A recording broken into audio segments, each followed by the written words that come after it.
There was a black belt candidate. He did his project, and he did what's called Texas sharpshooting. And I couldn't find a good video that explained it very well, so let me see if I can make my own video and see if this doesn't make sense. Okay, let's talk about this a bit. Let's suppose there's this guy from Texas, right? He gets a brand new set of guns. So he's going to say, okay, let's have some fun with this. So this Texan walks up to this barn. He just sees this broadside of the barn. Says, So what he does, he decides to shoot 6 rounds into it. So he shoots those 6 rounds, and this is the pattern he gets: just a random spot on the barn where all those 6 holes hit. Then he runs off and gets some red and white paint, walks up to those 6 holes, and paints his target around those holes. Now the problem here is kind of obvious. The sharpshooter put 6 holes in the barn, looked at the holes, said, hey, I'm a pretty good sharpshooter. Then he went out and got some paint, and he painted the target around those same 6 holes to prove his point, right? So basically used the same holes to both formulate his hypothesis and then later to prove his hypothesis. And then he just walks away from the barn saying, hey, I just proved it. I'm a sharpshooter. I've got the target and the bullet holes to prove it. You can see the problem with this. Let's take a look at a real world example. This is probably the most famous example. And I don't know about the accuracy of how this thing originated, but research apparently noticed that a couple kids by where he lived got leukemia in Sweden. He looked up and he saw some power lines. What he didn't bother doing is looking at a map of where the power lines were in Sweden. But what he did do is he started plotting the cases of leukemia in Sweden. Each one of these little red dots represents a leukemia case.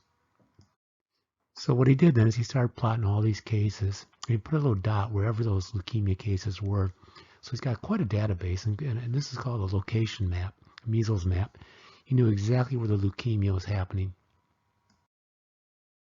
And then the researchers looked at where the power lines were in that area, just that area. He drew a line right through it. And he found, interestingly enough, that 80% of all leukemia cases in children were within, I don't know, a few hundred meters of power lines.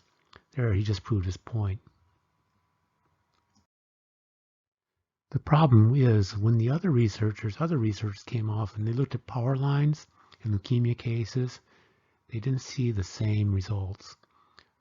What happened is, if you think of the leukemia cases, like bullet holes and the power line through it like a target, what they did is they basically drew their target right through the most cases of leukemia.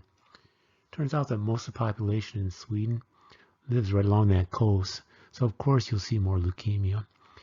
And there seems to be power lines everywhere, so of course you're going to see a power line through there. So what he did is he used his data to formulate his hypothesis, drew the target around it, put the data back on, and said, see there, I proved it. I'm going to use a politician example. Let's say you observe that 6 of 7 politicians convicted of corruption were all from the same political party.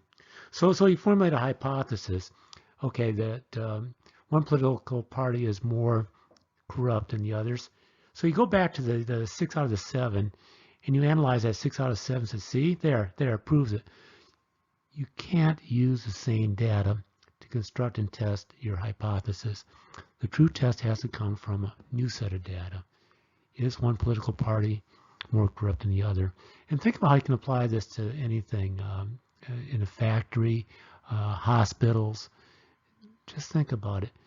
If you form a hypothesis based on one set of data, you need to have a new set of data to test that hypothesis.